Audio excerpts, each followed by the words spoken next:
vamos a ver un nuevo elemento, ¿me escuchan todos, no? Sí. Hoy vamos a ver entonces un nuevo elemento estructural en esta columna, como ya lo han visto. Las columnas en realidad son elementos que generalmente tienen dirección vertical. Y digo generalmente porque ustedes van a ver, en muchos casos, columnas inclinadas. Pero esas columnas inclinadas en realidad necesitan de un apoyo, de un tensor o alguna biela para poder sostenerse o mantenerse en equilibrio. A ver, por ejemplo, creo que el edificio IBM en Buenos Aires es un edificio que tiene unas columnas así inclinadas y termina acá abajo. Una cosa así. Entonces, en este caso, las columnas van a estar comprimiendo y acá seguramente hay tensores generando un equilibrio y acá hay biela comprimiendo también, ¿entienden? La única manera de poder mantener el equilibrio de la columna inclinada era a través de un tensor y una biela que se las complementa. Pero generalmente las columnas tienen una dirección vertical y en realidad lo que hacen es recibir las cargas de las vigas del entrepiso que soportan y transmitirlas a los pisos inferiores. Y así sucesivamente llegar hasta la fundación. O sea, es uno de los elementos, diríamos, que más jerarquía tiene en comparación a todos los demás elementos. Y cuando digo jerarquía, les refiero al grado de importancia. Es un elemento que tiene mucha importancia dentro de lo que es ese esqueleto estructural que nosotros diseñamos. Las podemos clasificar a las columnas de diferentes maneras. Si pensamos en los esfuerzos a los cuales pueden estar sometidas, una columna puede estar trabajando a compresión, a flexión simple, compresión oblicua y corte. ¿Cómo sería el caso de compresión? Bueno, para que una columna esté trabajando compresión, en realidad podría ser esta columna del medio. Ustedes ven bien el dibujo. ¿Por qué está trabajando compresión? Porque está cruzada por vigas y ninguna de estas vigas, o incluso si estas vigas estuviesen empotradas en la columna, cuando analizamos la viga en esta dirección, esta viga estaría generando un empotramiento que se anularía con la viga subsiguiente, con el tramo subsiguiente. Entonces el único esfuerzo que tendríamos que estaría transmitiendo esa viga sobre la columna central sería un esfuerzo de compresión. Y lo mismo sería el caso de esta otra viga, ¿no es cierto? Eso en el caso de que estuviese empotrada, porque si la viga estuviese simplemente apoyada, no va a transmitir momento flector a la columna y la columna estaría trabajando a compresión. Recuerden ustedes, nosotros le transmitimos un esfuerzo flector a la columna en función de nuestro diseño y armaremos a ese elemento de forma tal de que se genere esa transmisión de esfuerzo, ¿no? Nosotros podemos tener incluso una columna de borde que sea hormigonada, acá están los hierros, y en una segunda etapa se hormigona la viga termina con su armadura ahí, y acá se genera una rótula y un esfuerzo de compresión directamente que me transmite la viga. Ahora, si hiciésemos el trabajo de hormigonar todo conjunto, viga y columna, ahí podríamos llegar a generar un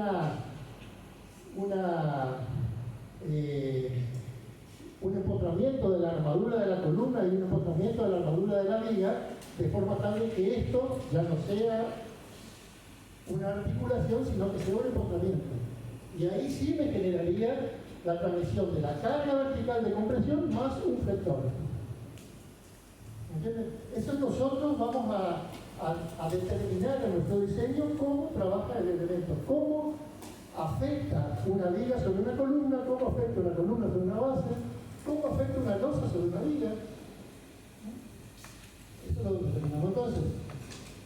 Un poco habiendo entendido cuál es el concepto de cómo trabaja una columna, ustedes se estarán más o menos imaginando que, por ejemplo, esta columna de borde, por la acción de esta viga transversal, podría estar generando flexión, podría estar recibiendo un momento flector, generando una flexocompresión en un sentido. O esta columna de esquina podría estar recibiendo un momento flector de esta viga de esta dirección y la viga de esta dirección, y recibiendo momentos flectores de dos direcciones que generaría una flexión oblicua. Y la acción de corte generalmente se da por la acción de viento en edificios de altura o por la acción de sismo. O sea, cuando nosotros tenemos situaciones de edificios de envergadura con respecto a su altura, seguramente en la columna vamos a recibir esfuerzos de viento que van a variar en función del piso o la altura del piso en el cual estemos construyendo. Bueno, según la condición de borde, la columna puede ser, y ya seguramente se están imaginando ustedes que eso la van a manejar con la armadura, es decir, en función de si vinculan la armadura de viga con columna o columna con viga, van a generar un empotramiento. Si desvinculan la armadura, van a generar una articulación. ¿Entienden? Entonces, una columna puede estar articulada en su contacto superior y articulada en su contacto inferior con las vigas. Puede estar articulada empotrada, puede estar empotrada, o puede estar empotrada libre, como si fuese una ménsula. Cada una de esas situaciones, de vuelta, repito, son decisiones del proyectista, porque el articular un apoyo, un nudo en este caso, va a traer aparejado un beneficio y un perjuicio. Puede ser un beneficio en disminuir la sección del material y un perjuicio por ahí porque puede ser más caro. Pero son todas evaluaciones que hace el calculista al momento de realizar su diseño. Bueno, también podemos clasificar a las columnas en función de su estabilidad. Y van a ver columnas que, como dice, es robusta y de equilibrio estable o esbelta en equilibrio inestable. Es decir, acá aparece una palabrita nueva que no aparecía en los elementos anteriores, que es la esbeltez.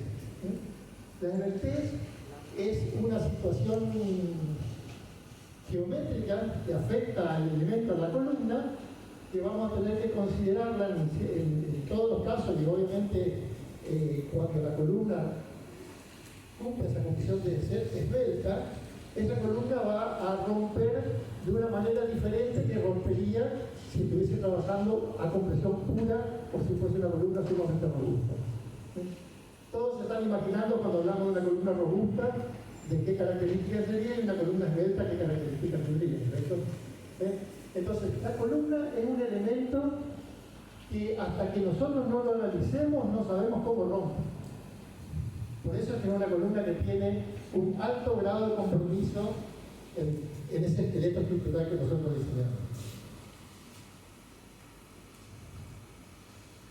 Bueno, según la ubicación en planta, es obvio, las columnas pueden ser interiores, de borde, de esquina, ¿no? Según cómo estén ubicadas en su situación. Y también la vamos a explicar según la forma. Tenemos diferentes formas de resolver una columna. Generalmente las formas tienen una condición directa del arquitecto. Generalmente son los arquitectos los que determinan la forma de la columna. Y pocas veces es la forma es el cálculo la que determina la forma. Es el cálculo el que determina en realidad el tamaño, pero no la forma. Hablando de forma, la sección en planta, ¿no es cierto? Bueno, cuando yo les conté que la columna tiene un alto grado de compromiso en el esqueleto estructural, me refería a que, supongamos nosotros que en esta estructura se falla la losa, falla una losa, por ejemplo, fallara esta losa de acá. ¿Qué pasaría si entrara en colapso? Vamos a decir que no es lo normal, pero entrara en colapso una losa. Afectaría a esa losa misma, a ella misma y a nadie más. Si en este fallo de losa hubiese estado funcionando un dormitorio, se hubiera estado afectado solamente ese dormitorio, ¿no? O sea, el fallo de una losa afecta a sí misma. Ahora, pensemos qué pasa si falla una viga. Supongamos que falla la viga, esta viga acá, intermedia, que está sosteniendo esta losa y esta losa. Si fallase una viga, estaría afectando a la viga en sí y también a las losas que apoyan sobre ellas. El daño ya no sería de ella misma, sino que estaría generándolo a los elementos que están apoyando sobre ellos. Bueno, ya lo que estoy por decir creo que todos se lo están imaginando. ¿Qué pasa si falla una columna? ¿Cierto? Si fallase esta columna, no solo afectaría a ella misma, sino que afectaría a la viga y a la losa. Y ni pensemos qué pasa si falla la columna de planta baja. Afectaría a todos los edificios.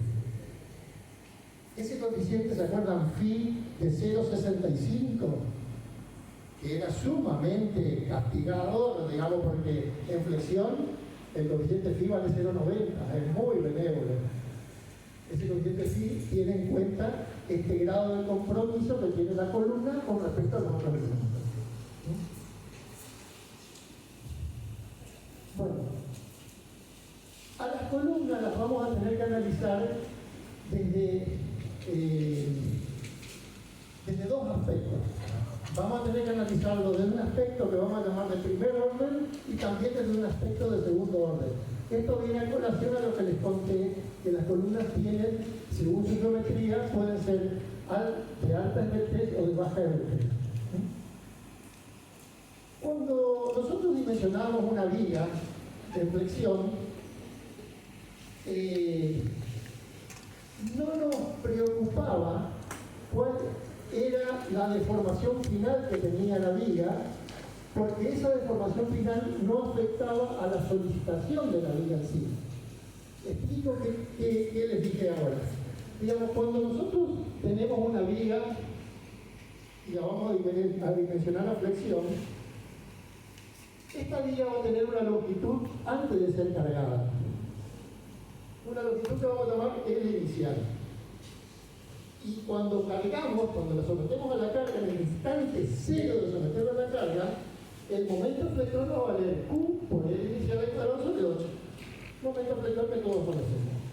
Ahora, cuando esa viga recibió esa carga y se deformó, si hacemos una exageración de la deformación y buscáramos esta sería la deformación, en realidad la viga, la longitud inicial, se transformaría en una longitud final que sería menor.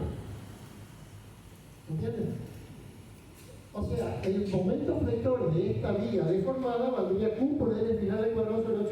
Sería en realidad menor que el que está sin deformar. Quiere decir que la deformación que sufrió el elemento por acción de la carga no me perjudicó en la solicitación. Al contrario, parece que hasta me está beneficiando. No es así porque en realidad la carga actúa digamos, en esa pequeña catenaria, digamos, que sería una parábola, digamos, pero en realidad lo que les quiero significar es que no me condiciona esa deformación para el valor, para la solicitación final que tengo en el elemento. Ahora, ¿qué pasa? Bueno, acá dice la deformación final de la pieza no es tenida en cuenta en el cálculo de la solicitación de la misma. No nos interesa cómo deforme la pieza. O sea, nunca, jamás en la vida, hasta ahora en el curso, cuando vimos viga y losa, le hablamos de la teoría de primer orden. Jamás nos preocupamos de su deformación en el cálculo de la solicitación. Vean ahora qué pasa en columnas. Supongamos que tenemos una columna que tenga la condición de estar bajo una carga perfectamente centrada, y esta columna, ante la aplicación de esta carga P, antes de estar reformada va a tener la configuración inicial recta que tiene un elemento como la columna. Ahora, cuando transcurrió la aplicación de la carga, esa columna se puede, y digo se puede en potencial, porque ahora vamos a ver que puede o puede ser que no se deforme. Pero esa columna se puede deformar y adoptar esta situación. Esta sería la configuración final de la columna una vez aplicada la carga. ¿Ustedes creen que la solicitación de esa columna es igual antes de aplicar la carga que después de aplicar la carga? ¿Les parece que sí o no? No, ¿por qué no? Porque cuando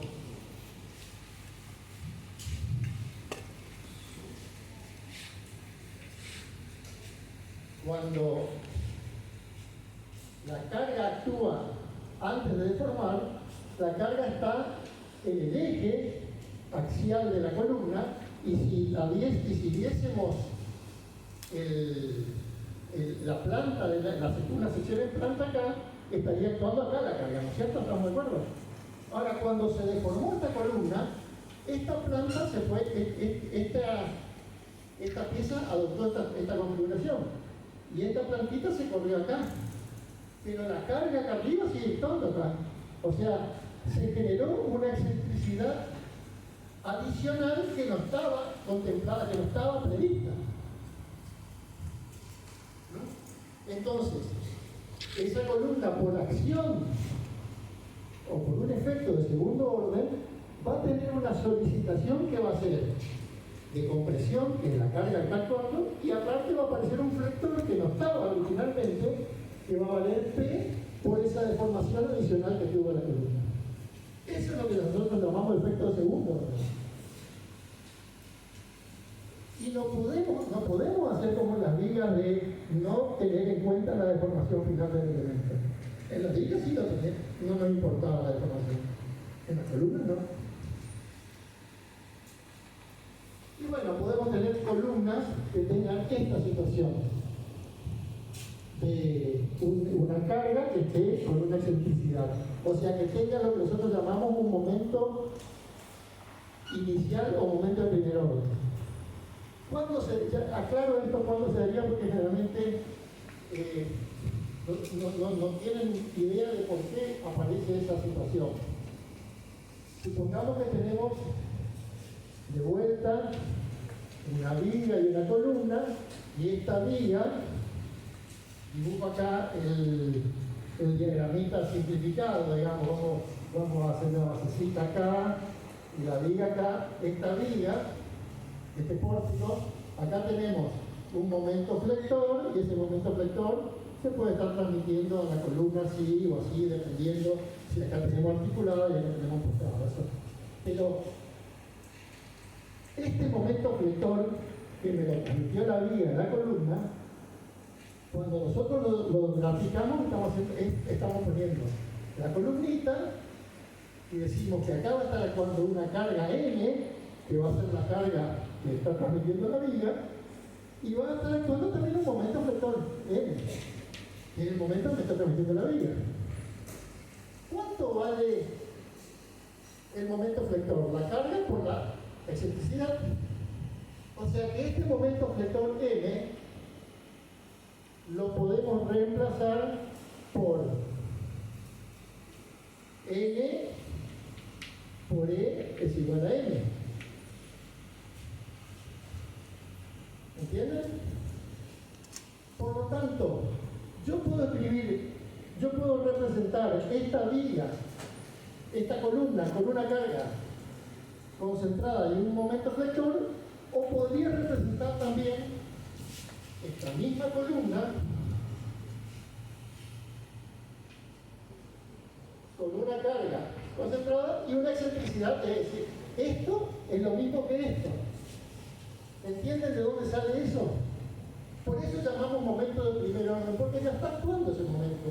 Está antes de que se produzca la deformación. Es una solicitación. Es una solicitación a la cual está sometida esa columna. ¿Sí? Entonces, podríamos tener el caso de que una columna tenga un momento de primer orden, o sea que se la está transmitiendo una viga, y que por su configuración geométrica se deforme además, y tenga también un momento de segundo orden. ¿Comprendieron eso todo, no? O más o menos. Si no entendieron bien, me lo pregunten y yo vuelvo a repetir. ¿De vuelta? Bueno. Ustedes todos entendieron de que cuando tenemos una carga centrada, digamos, siempre estamos, cuando hablamos de teoría de segundo orden, asumimos de que la columna se deforma porque es esbelta. Porque si no se deformara, no va a haber efecto de segundo orden. Eso ya lo vamos a ver más adelante, pero estamos asumiendo de que la columna es esbelta y se deforma. ¿Sí? O sea, es una columna complicada, digamos. Quiere decir que esa columna, ante una carga axial, va a sufrir una deformación por su configuración geométrica. Es muy flaquita y muy alta. Entonces, ante una carga se va a deformar. Esa configuración final va a hacer que este elemento esté solicitado no solo a la carga P inicial, sino que va a estar solicitado una carga P más un momento flector que apareció después. Un momento flector central. Ahora, yo les conté también que no todas las columnas, una de las clasificaciones que les hice al principio, les dije, las columnas trabajan a compresión pura o a flexo-compresión. Simple, flexo-compresión compuesta o corta.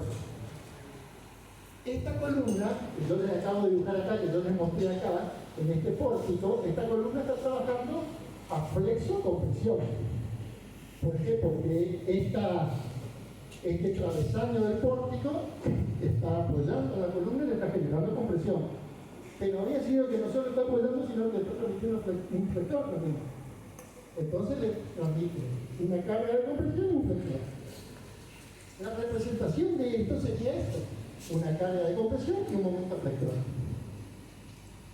Un momento flector es una fuerza por una distancia. O sea, nosotros podemos reemplazar esto, esta N y esta M, directamente por esto, poner la carga N no actuando axialmente, sino desfasada, una excentricidad E, que ya me estaría dando un momento flector, que es N por E, y obviamente esta carga N siempre va a seguir habiendo compresión. Es decir, en este caso tenemos como acciones o solicitaciones de primer orden una flexo-compresión. En este caso la solicitación de primer orden es la compresión pura. Profe, ¿y esa excentricidad estaría dada por la fuerza? Por el flector. Claro. Es como vos imaginate que si vos tenés la fuerza, la carga de la viga siempre está actuando sobre la columna axialmente. Pero si le transmite un flector, es como si la carga estuviese corrida. Es nada más que una representación. Por eso perdí un tiempo en explicar, porque veo que por años anteriores que siempre tienen problemas en interpretar esto. Es una manera de representar. Cuando nosotros representamos esta situación de transmisión de un flector de una viga a una columna, vuelvo a dibujar acá, lo podemos representar así: la carga y el flector, o lo podemos representar así: la carga actuando a una excentricidad E. Esto es igual a esto. Entonces, las veces que ustedes vean en un práctico una situación como esta, lo que le estamos representando es algo así: es una viga que está transmitiendo un momento flector a una columna. Cuanto mayor fuerza tenga, mayor excentricidad tengo también. ¿O no? ¿O no es así? Mira, la cuestión es así: el momento flector es igual a la carga N por la excentricidad.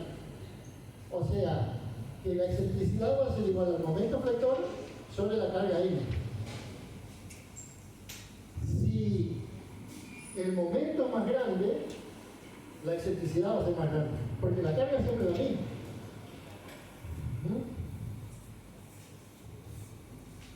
Pero olvídense de cuantificar esto, sino que lo que yo quiero es que ustedes interpreten el concepto de qué estamos representando en este caso cuando ustedes vean esto, porque lo van a ver y generalmente no saben de dónde sale. Lo cierto, sí. ¿Un ejemplo en obra? Un ejemplo en obra es una viga que esté empotrada en una columna. Lo que pasa es que en ese caso, una viga empotrada en una columna, cuando en gabinete hagamos el cálculo, vamos a considerar que esa columna tiene una carga con una excentricidad. ¿Entienden? Es nada más que una convención, es una representación. La columna tiene una carga axial y un momento vector, que puede ser una carga pensada como una carga o una excentricidad. No se preocupen, ya lo vamos a seguir, esto lo vamos a repetir en varias situaciones y lo van a entender. Pero traten de interpretar esto. Entonces, a lo que yo voy es que independientemente de si la columna está con una carga axial nada más o la columna está solicitada con una carga y un flector, a flexo-compresión, en este caso la solicitación final de esta columna una vez deformada va a ser la carga axial más el momento flector del primer orden P por E más el momento flector del segundo orden P por E por F. O sea, el momento final va a ser P por E más F.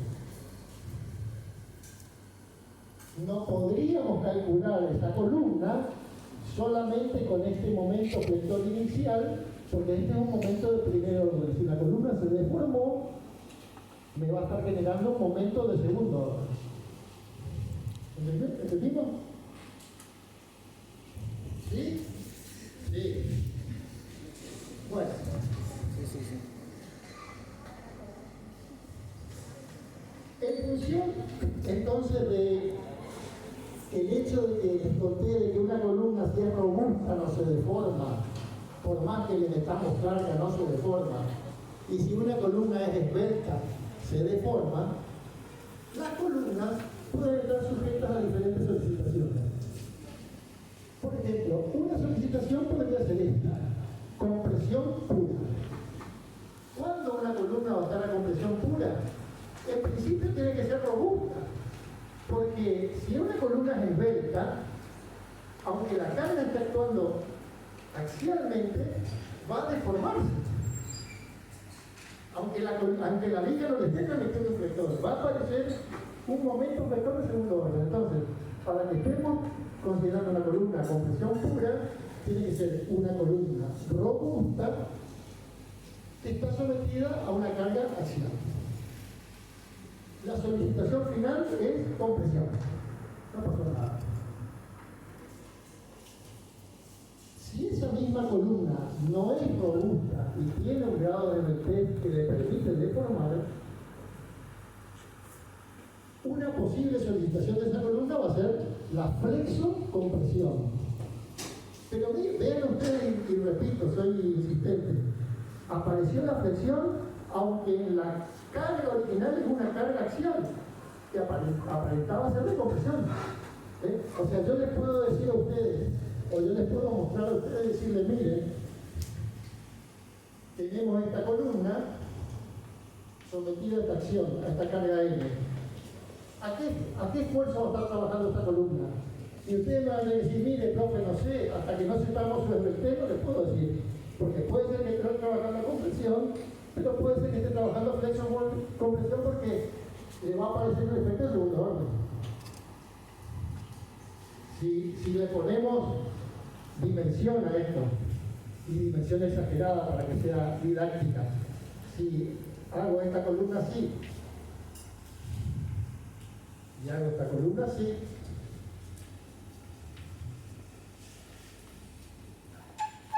y cambió.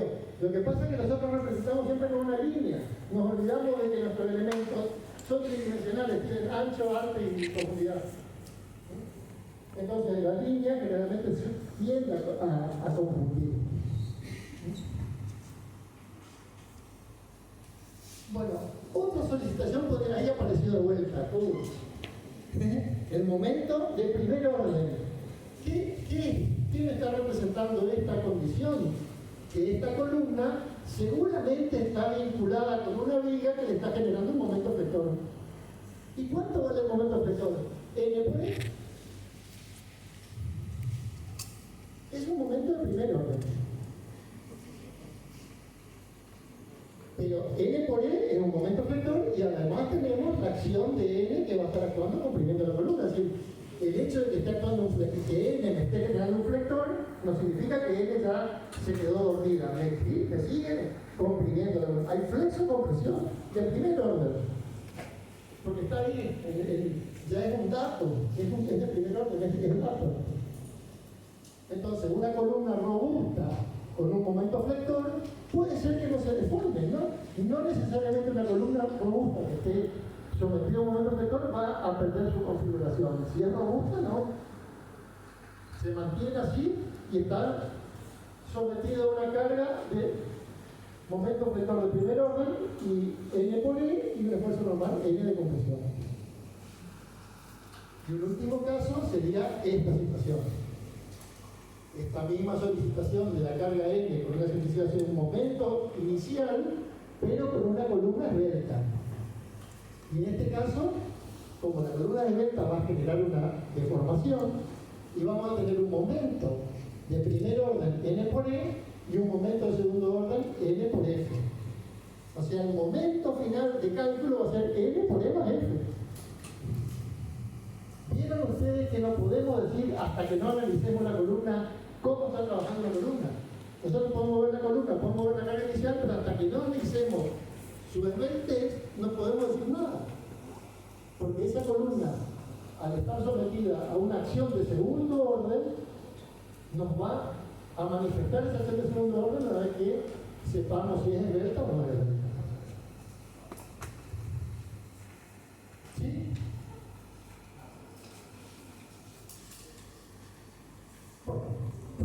Vamos a analizar, habiendo entendido esto de que no siempre, de que una columna trabaja con presión pura, aunque estuviese sometido a una acción, a una carga axial, también les cuento que no es fácil que una columna materializada esté a compresión pura, porque hay una serie de factores que intervienen que hacen que la compresión pura, esa que estudió Euler hace tiempo, es una compresión ideal. No siempre se da, y menos en obra. ¿Por qué? Porque dice, ven ustedes acá, dice, no son comunes los casos de compresión simple en columnas de orden armado porque es inevitable la existencia de excentricidades adicionales, o no previstas. ¿Por qué una excentricidad puede ser no prevista? Bueno, posibilidad de desplazamiento del encofrado durante la conducción. Imagínense un encofrado de una columna de 3 metros que tenga un desplazamiento de 1 centímetro de su eje axial, o arriba o abajo, ya esa carga tiene una excentricidad.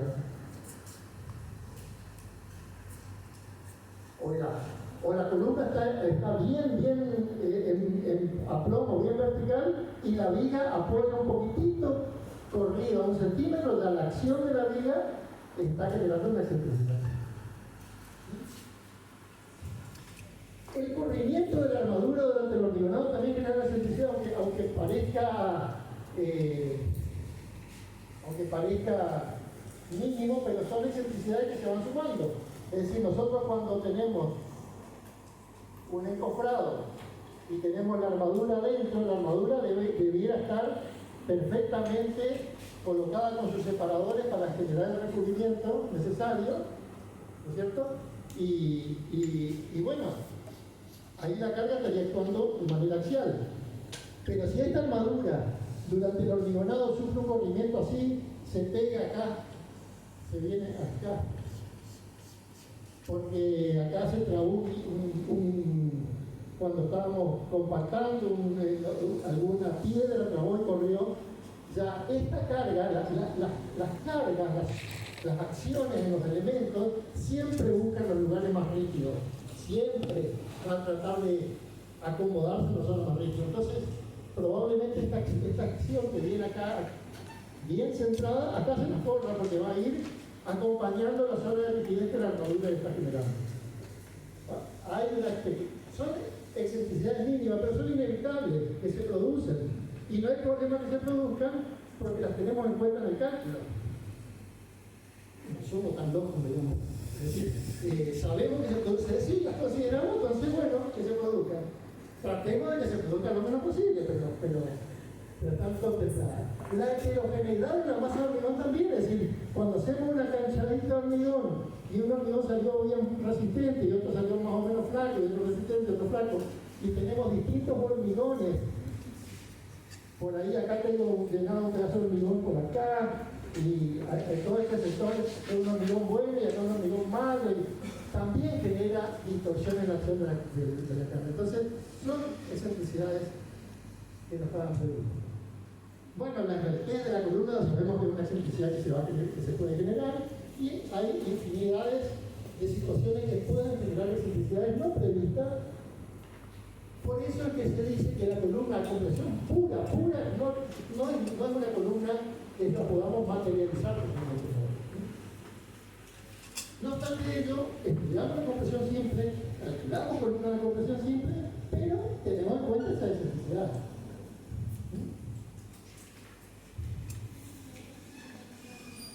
Vamos a ver entonces cuál es la ecuación de equilibrio de una columna de compresión simple. No voy a hacer acá, la voy a explicar acá para...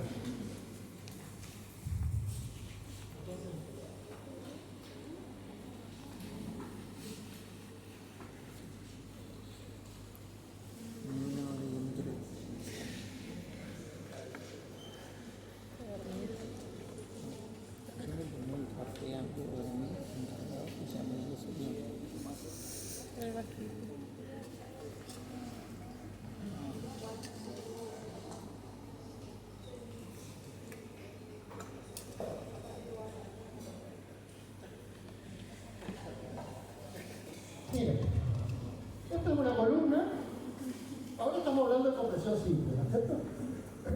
Que está sometida a una carga, P.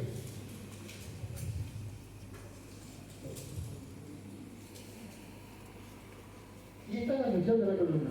¿Quién va a resistir la carga P? ¿Quién va a resistir esta carga?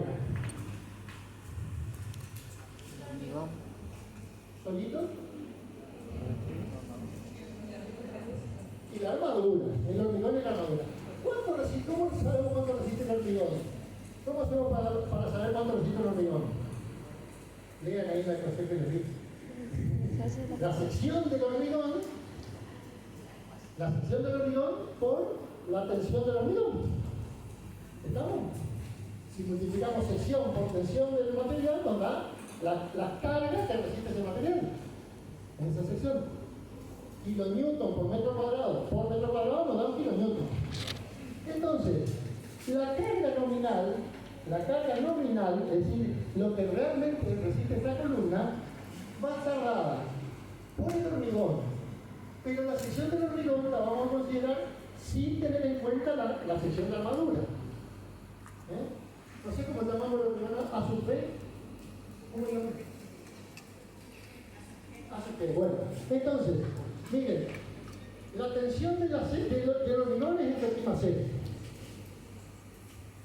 por la sección total de este hormigón, la sección total de este hormigón, menos la sección de estas armaduras.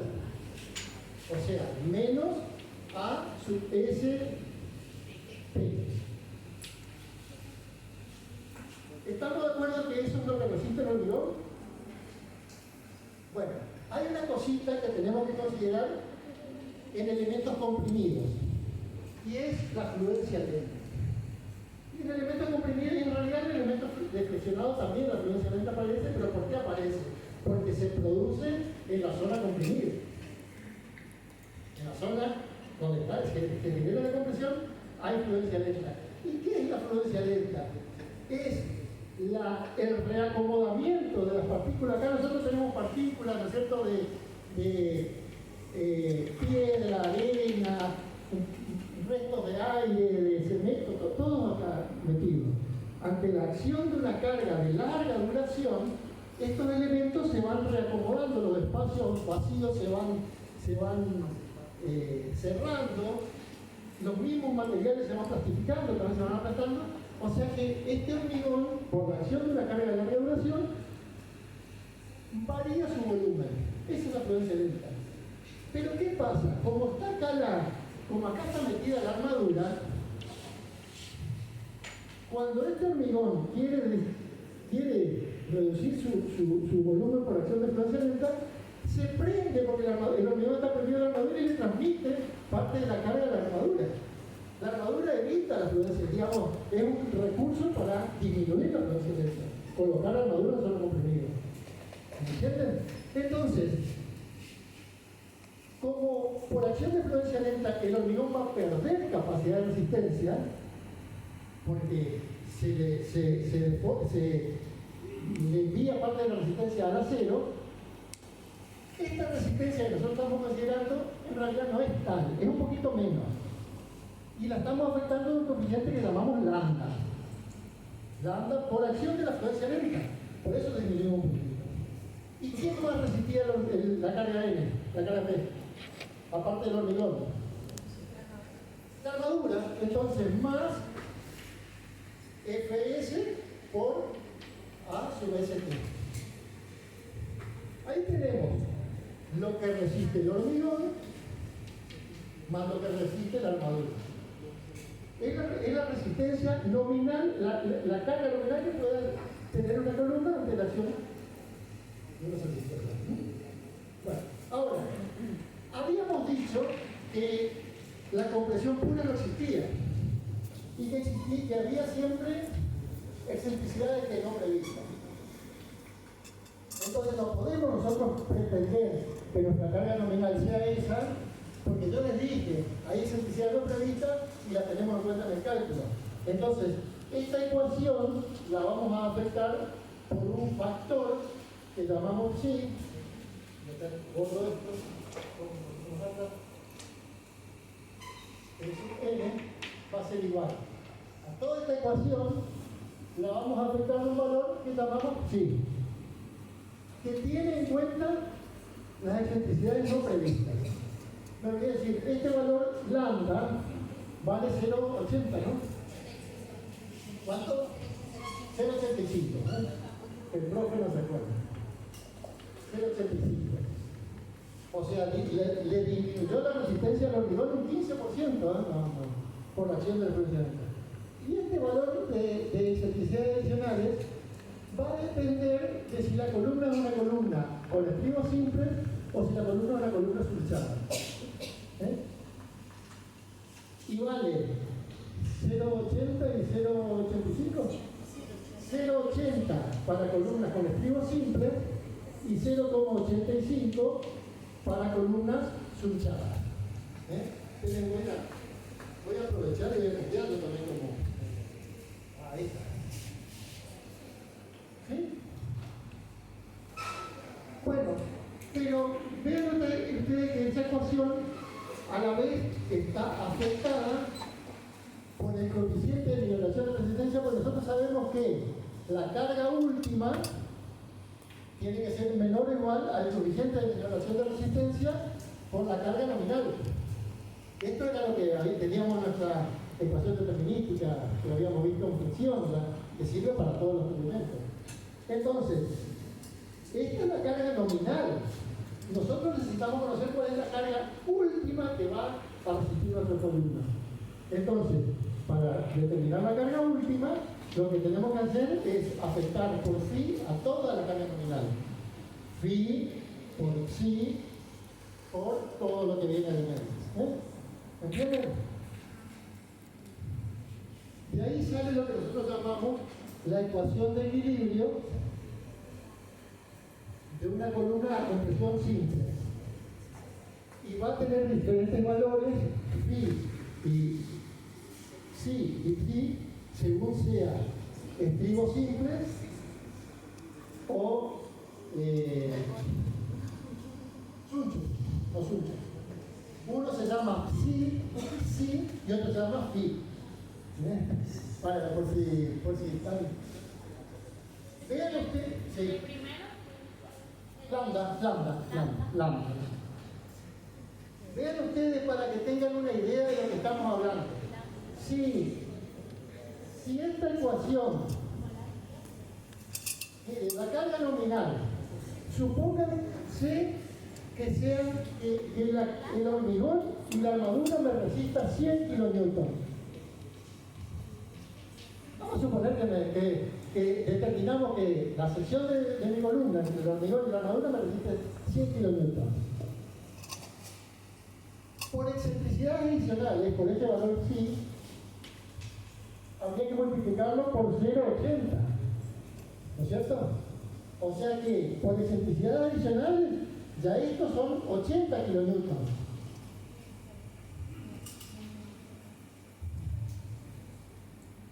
O sea, nosotros dijimos, mi carga nominal, mi resistencia nominal es 100. Sí, pero yo tengo miedo de que me cometan error en la obra. Yo voy a decir que en realidad es 100, que sea 80. Aún con la misma sección, esta sección puede ser, vamos a decir, 30 por 30, no modifiqué la sección. Pero en vez de tomar 100, vamos a tomar 80. Por la excentricidad no prevista. Pero encima, el código nos dice, miren, la columna tiene que ser afectada de un coeficiente phi que vale 0,65. Recuerden que era 0,90, la cuestión acá vale 0,65. ¿Por qué? Porque la columna es un elemento que tiene ese grado de compromiso que les hablé, que si se rompía la columna generaba un arrastre a todos los demás elementos. Porque colar una columna no es lo mismo que colar una viga. Colar una columna es complicada, hay que tirar el hormigón de 3 metros de altura en un lugar muy estrecho, que saber que esté bien compactado. Una viga es fácil, 30, 40 centímetros, uno tira el hormigón y lo consolida. Entonces, todas estas cuestiones que son incertidumbres están contempladas en el coeficiente phi. Háganse 80 por 165.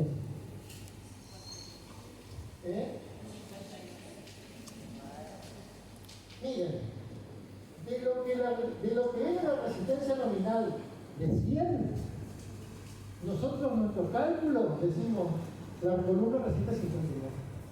Vean ustedes lo que es nuestro coeficiente de seguridad de columna. La mitad de la carga. Por eso nos rompen las cosas. No porque seamos buenos. porque hay un gran coeficiente de seguridad. ¿Entienden? Pero es cierto, es cierto. Cuando uno va y ve las obras y dice, la miércoles esta columna que está en hueca, más o menos porque la colaron y quedó hueca abajo, después la complicidad. Eso hormigón no tiene la resistencia que pensamos de 25 megapascales. Ese hormigón tiene una resistencia de 12 megapascales. ¿Y por qué no se rompe? Si miro los libros me dicen que se debería romper. Y no se rompe por todo esto coeficiente.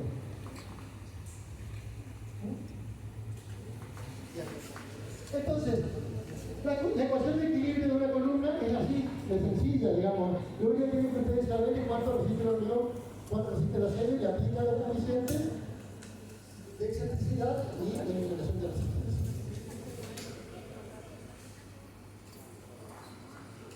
Bueno, la columna sunchada, una columna sunchada, no lo dije, pero todos ustedes la deben estar sabiendo, es una columna que en vez de un estribo aislado, tiene una espiral.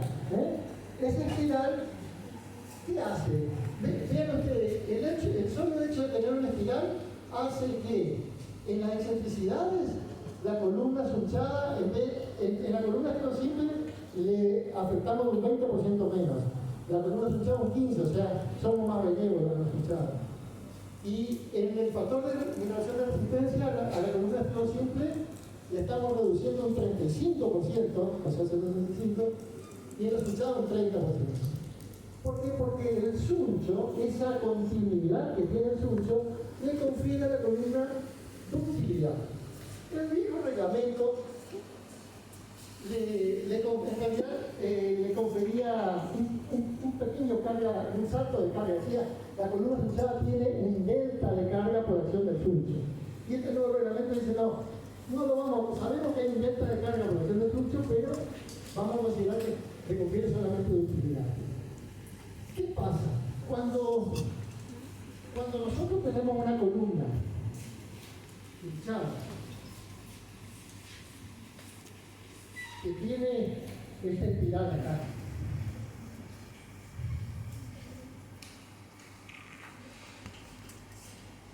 y lo apretamos una carga, antes voy a explicar qué pasa con la columna de estribo simple. Supongamos que tenemos una columna con estribo simple, tenemos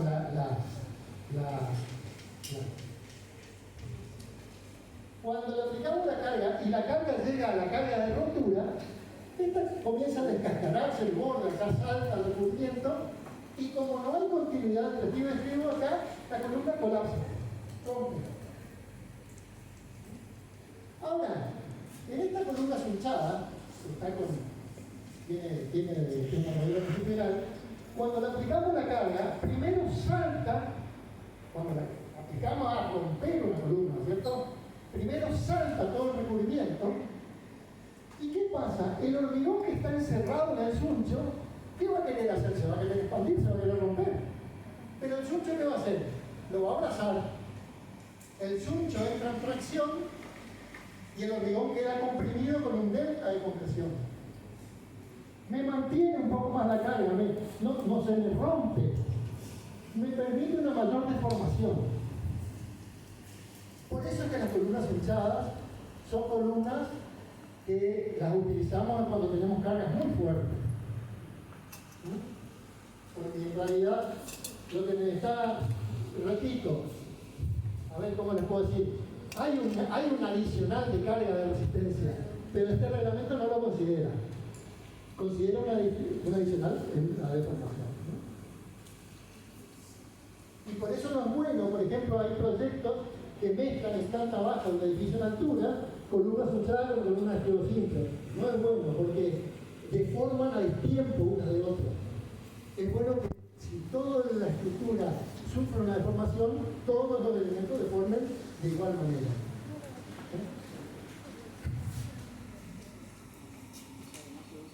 Bueno, acá está la carga última de una columna, la carga última de una columna sunchada en el experimento del recubrimiento que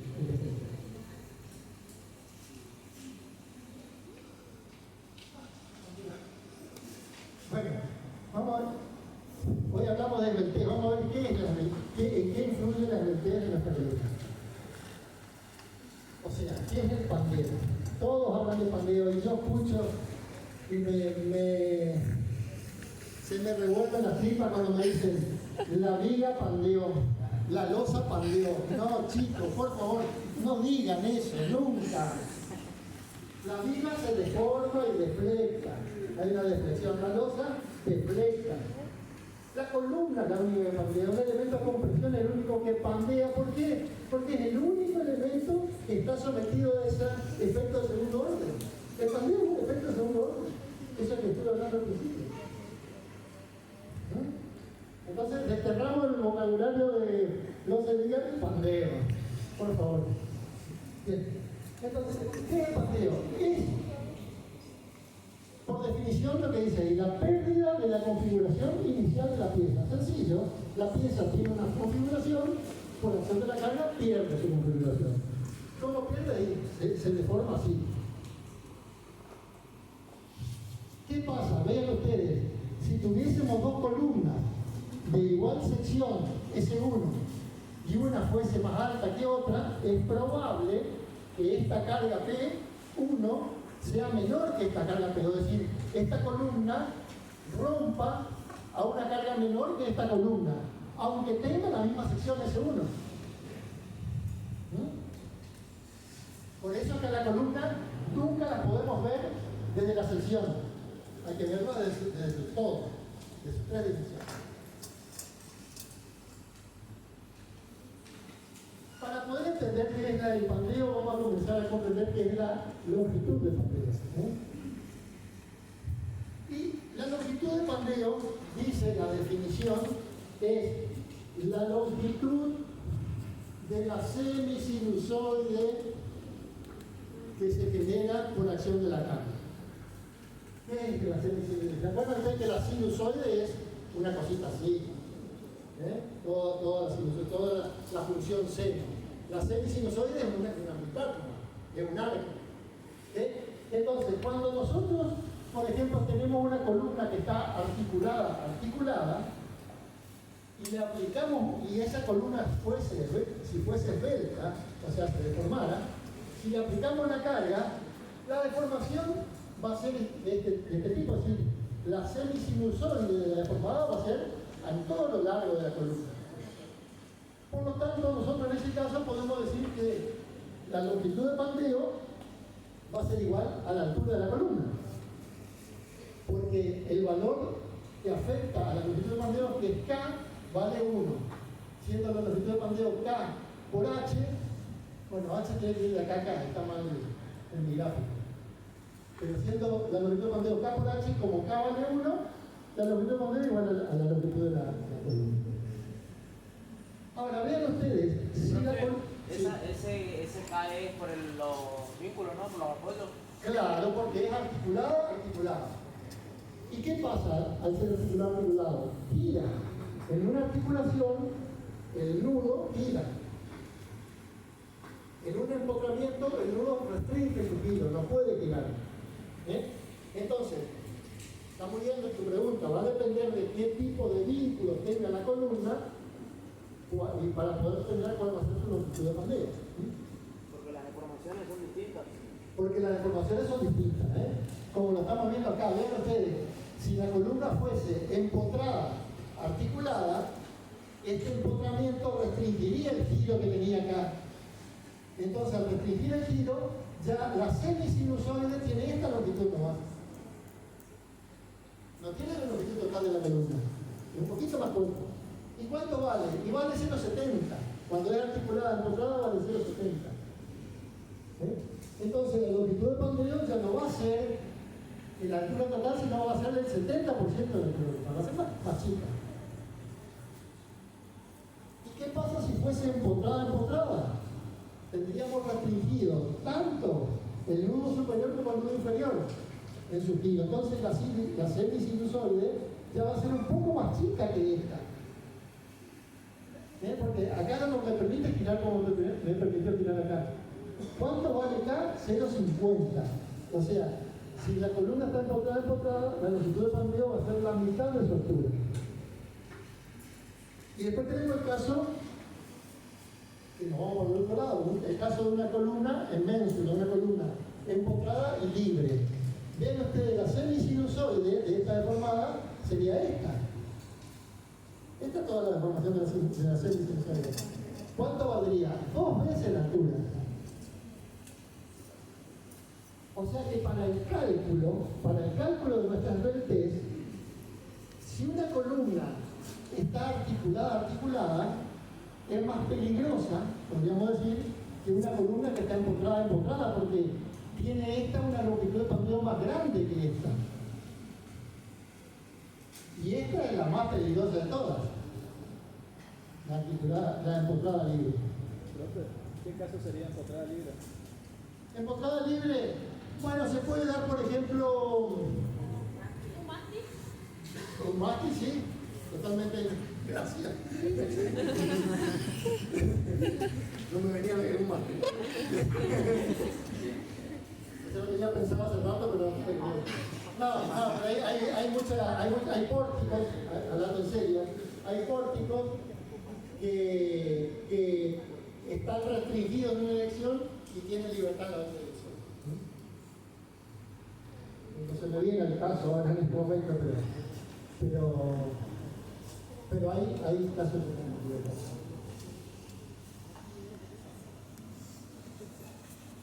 Bueno, la esbeltez, mirado acá no me sigue que es más fácil que...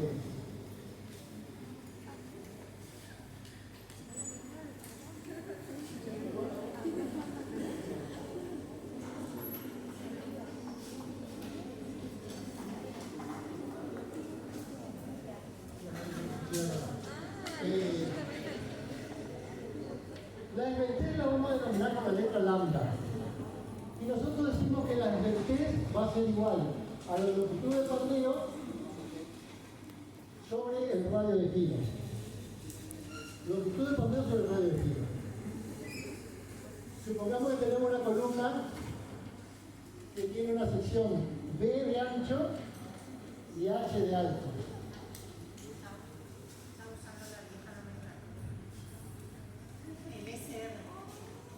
Ah, ¿ese cambio?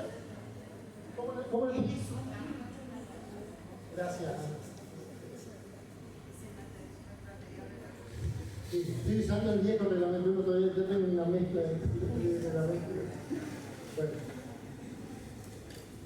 Bueno, la longitud del pandeo de su K va a ser igual a este valor K por la longitud L de la columna, como está indicado acá, sobre el radio de giros. ¿Qué es el radio de giros? Es la relación entre la inercia, la raíz cuadrada de la inercia de la sección dividido el área de la sección. Es así, el radio de giro es la raíz cuadrada del momento de inercia de la sección sobre el área de la sección. Ustedes pueden seguir ahí en la puntecita. ¿Cuánto vale el momento de inercia de una sección rectangular o cuadrada? Base por altura al cubo sobre 12. ¿Cuánto vale el área de una sección? Base por altura. Entonces lo que se hace es la raíz cuadrada de base por altura al cubo sobre 12 sobre base por altura. Inercia sobre área. B se va con B, H se va con este H cubo y queda H cuadrado. Entonces nos queda que R es igual a la raíz cuadrada de H cuadrado sobre 12, que es lo mismo que decir H sobre la raíz de 12. ¿Entendieron? Es muy sencillo. Entonces, como la esbeltez es la longitud de pandeo sobre R, lo que vamos a hacer es reemplazar acá R. Es la longitud de pandeo sobre H por la raíz de 12. Es decir, use R abajo, o sea que hace la raíz arriba. Lo importante de este desarrollo, y esa es la esbeltez, pero lo importante de este desarrollo es que la esbeltez es una relación entre la longitud de pandeo y un lado de la columna. Y un lado de la columna. ¿Y a qué va ese? ¿Por qué digo un lado de la columna? Imaginémonos que tenemos una columna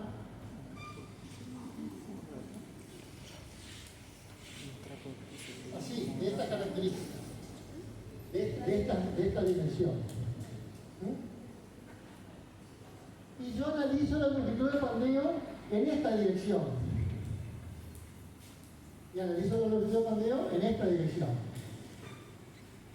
¿En qué dirección la columna? Vamos a decir que esta dirección es II y esta dirección es XX. ¿En qué dirección la columna va a ser más esbelta?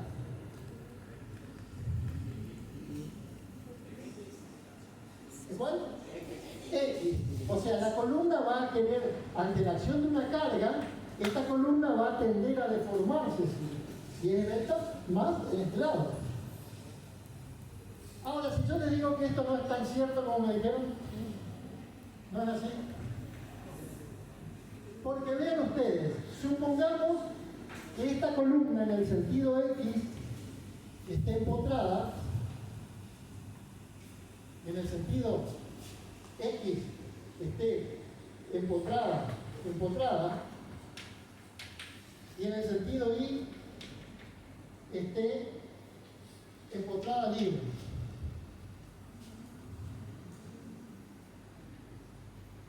Un pórtico así. Vamos a poner un pórtico de cierre. Un pórtico de cierre que tiene, no sé, carga que viene acá y que tiene acción de viento acá que puede llegar a tener. Entonces, En este sentido, bueno, lo dibujé al revés. En este sentido está encontrado y en este sentido está libre. ¿Entienden? Puede girar. Entonces, no siempre nos va a condicionar la RTs los lados, la que tenemos que tener en cuenta siempre la longitud de pandeo. Porque en este caso, en la dirección Y tenemos una longitud de pandeo que es el doble de la altura, y en la dirección X tenemos una longitud de pandeo que es la mitad de la altura.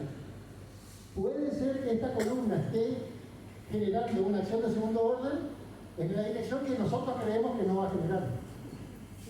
Por eso es que las RTs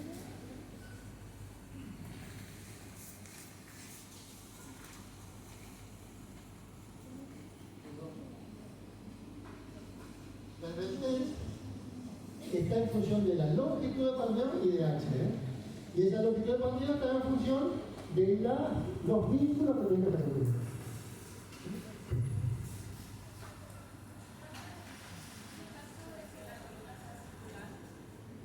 Se saca, me preguntan qué pasa en el caso de la columna circular. Se saca la inercia de un área de una sección circular y el área de círculo. Y así también en T, en cruz, digamos, cualquiera fuera de la columna, se saca la inercia y la. ¿Para qué nos sirve conocer la RT? Es decir, ¿para qué nos sirve determinar ese valor de RT?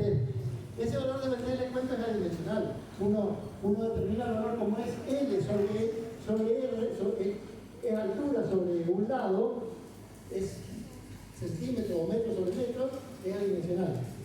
Entonces, cuando el valor de lambda es menor de 40, nosotros decimos que el elemento tiene baja RT. O sea, es un elemento que podemos despreciar el efecto de segundo orden y calcular con la solicitación inicial. Entonces, si tenemos un elemento que tiene una RT menos de 40, ya sea que esté con la carga axial o que tenga un momento efector, no se va a deformar. No se va a deformar. Si el valor de nuestra RT es mayor de 40 y menor de 100, ese elemento se va a deformar, va a tener efecto de segundo orden y lo vamos a determinar con el método de los momentos amplificados. ¿No? Es un método que el código nos da para poder determinar el dimensionamiento de una pieza sometido a un efecto de segundo orden. Y cuando es B. Y después tenemos piezas con lambda mayor de 100, con alta RT, y se la calcula con un método de análisis no lineal. Ya generalmente se utiliza computadoras, software para poder determinar ese tipo de relación. Es el caso de edificios que son edificios desplazables y con columnas con alta longitud de pandeo. Pero nosotros solamente vamos a trabajar en nuestro curso con RTs menor de 40. Nunca vamos a tener un efecto de segundo orden en nuestros ejercicios. Sí vamos a calcular columnas con cargas axial y con momento flector. Lo que sí tenemos que saber es que ese momento flector no nos va a generar una deformación adicional. Bueno, vamos a ver. Ustedes van a utilizar un nomograma para poder dimensionar las columnas, porque la columna que está sometida a una carga axial la calculamos con la ecuación de la carga última, esta que yo le acabo de desarrollar acá. Pero cuando tenemos un momento que tiene una carga axial, vamos a tener que utilizar un diagrama de interacción. Les cuento más o menos cómo se construye ese diagrama, muy sencillo, para que ustedes sepan qué es lo que están usando, para que no utilicen un diagrama sin saber de qué se trata. Miren, esto es bastante fácil. Supongamos que nosotros vamos a representar momento flector y carga P. Y tenemos una columna que está sometida a una carga perfectamente axial de compresión, P.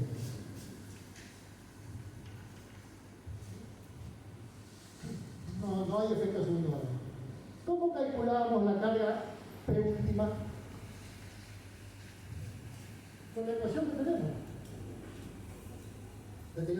última es igual a phi por psi por lambda por a su vez, toda la ecuación de equilibrio.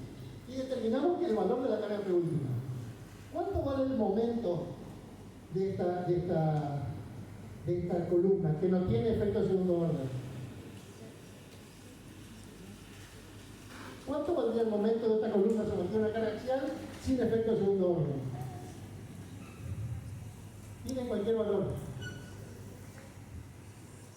Cero. Esta carga no se movió del lugar. Cero. No hay excentricidad, no hay F, no hay E, no hay nada. Cero. Entonces, vamos a determinar una carga y ¿dónde la vamos a representar en este diagrama de PM? Y va a estar representada en el eje de la abscisa, porque no hay valor de momento, cero el momento. Solamente va a tener una carga de resistencia a la carga última, va a estar acá. P última 1, vamos a llamar. ¿Entienden? Ahora, ¿qué pasa si ahora analizo esta? Hay algo que tengo que no le aclaré bien. Estoy analizando una columna, voy a analizar una misma columna con distintas excentricidades, pero siempre con la misma cuantía geométrica. O sea, esta columna va a tener una sección, esta columna va a tener la misma sección y la misma cantidad de armadura. ¿Ustedes saben qué es la cuantía geométrica? La cuantía se la representa con la recta ρ, es la relación entre la sección de las barras de acero y la sección de la pieza de hormigón. La cuantía geométrica sería AST sobre A sub G. ¿Entienden? Entonces, una misma pieza, una misma columna, ahora vamos a analizarla con una carga que tiene una pequeña excentricidad. Acá la carga P está acá y hay una pequeña excentricidad. Cuando A determine la carga última, vamos a determinar una carga última 2 y acá va a aparecer un momento flector que va a valer P por E. Va a haber un valor de M2. Acá P1 y acá M1 era igual a 0. ¿Qué pasa? Esta columna, que tiene las mismas condiciones, al tener una excentricidad, va a resistir una carga un poquito menor porque también está resistiendo un momento flector. O sea, este punto P último 2 va a estar capaz que ubicado por acá, porque acá vamos a tener un momento M2. El M1 estaba acá, valía 0. Si ahora analizamos otra columna igual a esta, igualita a esta, pero con una excentricidad más grande, vamos a obtener una carga P última 3 y un momento último 3, ¿cierto? Pero ¿qué pasa? La carga última de esta columna va a ser más chica que la P2 y el momento va a estar acá. Profe, ahí es donde la carga era igual, o sea, el momento era igual a la carga Por la excentricidad. por E más F. No tenemos efecto de segundo orden. No hay efecto de segundo orden. Eso lo dije al principio, ¿no? Es una columna que no tiene deformación de segundo orden. Solamente estamos analizando una columna sometida a una excentricidad inicial, pero de primer orden. ¿Entienden? O sea, podemos llegar a ir graficando una curva que va a tener más o menos esta forma, así. Va a ser más o menos así. Profe, no entiendo cuál es la diferencia entre la última que dibujó y la ¿Y la dos. segunda? Eso. Esta excentricidad 1 es más chica que esta excentricidad 2. Esta excentricidad es más grande. Entonces, la resistencia de esta columna va a ser una carga menor, pero un momento mayor. La resistencia de esta columna va a ser una carga un poquito mayor que aquella, pero un momento menor. Y acá vamos a tener la carga más grande de todas, pero el momento es cero. Es decir, a medida que tenemos una excentricidad, la carga disminuye y el momento se va creciendo. Genera esta curva, que es la curva que ustedes van a utilizar. ¿Entienden? Entonces, si ahora nosotros dijésemos, bueno, vamos a mantener la misma sección, pero vamos a incrementar la armadura, vamos a poner más armadura. Y hacemos el mismo análisis con una columna que tenga más cuantía. Esta habíamos hecho toda con una columna con la cuantía 1. Si ahora hacemos una columna que tenga más cuantía, vamos a tener una curva que va a estar un poquito más arriba. Porque esta va a tener una cuantía 1, esta va a tener una cuantía 2. Si hacemos analizamos las cargas últimas de columnas con mucho menos cuantía, vamos a tener una curva por acá. Una cuantía 0. ¿Entienden? Estos nomogramas ustedes los van a utilizar en la práctica ahora. Yo lo que quería es que sepan cómo se los construían. Se los construyen para diferentes columnas con distintas excentricidades y distintas cuantías. ¿Sí? Pero vamos a obtener la curva de resistencia última de cada columna según cuál sea la cuantía. Bueno, este lo voy a utilizar más largo. Y este sería el diagrama de interacción. Ustedes ahora en el práctico lo que van a hacer es van a determinar con la carga y el momento que está actuando en su ejercicio, van a poder entrar con el valor de la carga y con el valor del momento y van a determinar la cuantía que le va a corresponder a su columna para poder determinar la sección de acero superior. Lo van a entender cuando hagan la práctica, lo van a entender perfectamente. Bueno, rápido, disposición auditiva de física, a ver, Sí, pero igual, bueno, disposiciones constructivas. ¿Qué nos dicta la normativa para tener en cuenta sí o sí en las columnas? El ancho mínimo de columna es 20, o sea, una columna cuadrada de 20 por 20 es la mínima que podemos construir, no menos. Más sí, menos no. La cuantía geométrica mínima de la armadura es el 1 por 1000 y la máxima es el 8 por 1000. Recuerden que la cuantía es la relación entre la sección de acero y la sección de hormigón, ¿no es cierto? ¿Para qué sirve la cuantía? Si nosotros adoptamos una cuantía del 1 por 1000 y tenemos una sección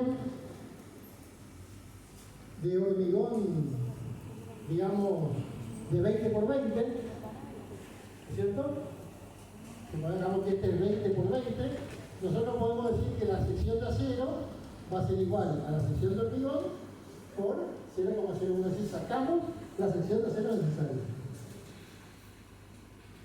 Y las normas nos dicen que tenemos que tener una cuantía mínima, no menos de 0,01, porque pueden, por esas excentricidades accidentales o no previstas, pueden generarse flexiones que tenemos que tener al menos un poco de armadura para que no colapse la columna por un efecto de flexión. Por eso nos pone una cuantía mínima. ¿Entiendes? Y también nos determina una cuantía máxima. Una cuantía máxima de 0,08. Es decir, si adoptásemos la máxima, la armadura sería A sub G por 0,08. ¿no? Sería mucho más grande la sección de acero de esa columna. ¿Y por qué también nos determina una cuantía máxima? Porque es la máxima armadura que podemos poner dentro de la columna para poder generar un buen colado del hormigón dentro de la encofrada. Si no, si tenemos mucha armadura, ya se nos complica el colado del hormigón. El diámetro de la barra longitudinal mínimo es del 12. Es decir, si ustedes van a hacer una columna sin cálculo, al menos tiene que tener 20 por 20 y barra del 12. Al menos. Porque es lo que la normativa nos exige. Y el diámetro mínimo del estribo, 6 milímetros. Estas son disposiciones constructivas mínimas, ¿no? ¿Por qué colocamos armadura longitudinal? ¿Por qué no hacemos una columna que sea solamente de hormigón simple? Porque yo podría pensar en hacer una columna de hormigón simple sumamente robusta y que no tenga ningún efecto de pandeo y nunca aparezca flexión y que resista. Lo que ocurre es que ensayos han probado que cuando el hormigón es simple, sin armadura, y está sometido a una carga axial, rompe a una deformación de 1,5 por mil. Mientras que cuando tiene armadura rompe la deformación del 3 por mil, que es la deformación de compresión del hormigón. Es decir, la armadura longitudinal a la columna le da ductilidad, permite que ese hormigón realmente resista. Porque nada nos impediría, como les digo, hacer una columna de 2 metros por 2 metros y 3 metros de alto, jamás va a flexar, y que la sometamos a una carga de un edificio, por ejemplo. Pero el problema es que va a romper a una deformación muy baja, no va a llegar al 3 por mil, que es la que el reglamento nos exige el cálculo. ¿Entiendes? Por eso es que necesitamos una armadura longitudinal. ¿Y para qué colocamos la armadura transversal? ¿Por qué colocamos estribos? Bueno, también, si tuviésemos una armadura longitudinal solita, ante la acción de la carga, esa armadura longitudinal va a tender acá podemos decir a pandearse, porque va a perder su configuración inicial y va a reventar el recubrimiento y se va a desarmar con la columna. Es decir, el estribo lo que hace es coser esa esquina y trabajar a tracción. Es decir, cuando la columna está comprimiéndose, ese estribo tracciona, porque esas barras longitudinales tienen a abrirse y los estribos lo van sosteniendo. Bueno, entonces, el estribo sobre la barra longitudinal tiene la acción, como yo les dije, de evitar que esa barra longitudinal pandee, pero a su vez tenemos que considerar, ahora van a ver en el práctico que hay separaciones mínimas de estribo, porque si ponemos escasos estribos también se va a generar un pandeo entre estribos. Casualmente la separación entre estribos sale de una ecuación que analiza la longitud de pandeo de una barra con la ecuación de Euler y nos determina cuál es la separación mínima que tenemos que adoptar, ¿no? Y el estribo sobre el hormigón genera el hecho de evitar la deformación transversal. Es decir, yo les dije que el estribo, cuando está comprimido, trabaja a tracción, o sea, evita la deformación transversal. Y en caso de tener acciones horizontales como ser sismo o viento, el estribo actúa como un estribo en corte. La misma acción que nuestro estribo en corte de viga, está actuando el estribo en corte en columna ante las acciones horizontales. Bueno, y en la columna tronchada les expliqué que el troncho generaba, ¿se acuerdan de esa mayor ductilidad? Porque abrazaba ese núcleo. Bueno, esto lo van a ver ahora después en práctico. También ya me estribo, esto no quiero cansar con estas cosas. Bueno, no se ve nada. Lo que les quiero mostrar es que acá, vean ustedes, no sé si llegan a ver, está la luz prendida, pero en las bases, generalmente, cuando se pone la armadura de base, se pone una armadura que es de fuste, porque uno no puede armar la base y colocar, si tenemos por ejemplo una columna de 4 metros, no vamos a andar con la armadura de la columna colocando la base, que es muy inestable, muy pesado, muy incómodo. Entonces se trabaja con un fuste que va a recibir después a la armadura de columna. ¿Bien? Sobre ese fuste se coloca la armadura. Y bueno, y acá sería el caso, por ejemplo, de una columna, yo no digo nada, y ven ustedes como la viga está apoyando con sus hierros que ponen ahí, ¿no? O sea, acá cuando ponemos la viga se va a generar una rótula. No hay una vinculación entre viga y columna más que el apoyo de la viga en la columna. La viga acá va a permitir una carga axial nada más. El profe dijo que iba a haber una rotura ahí. ¿Cómo? Dijo que iba a haber una rotura Se ahí. puede fisurar, sí, puede haber una fisura. Que no hay problema porque es la fisura porque la articulación permite el giro y tiene que girarla. Cuando la viga deforme va a girar y va a generar una fisura, pero es una fisura perfectamente controlada. Bueno, listo, acá con esto terminamos. Vamos a hacer un descansito de ¿cuánto? 15 minutos.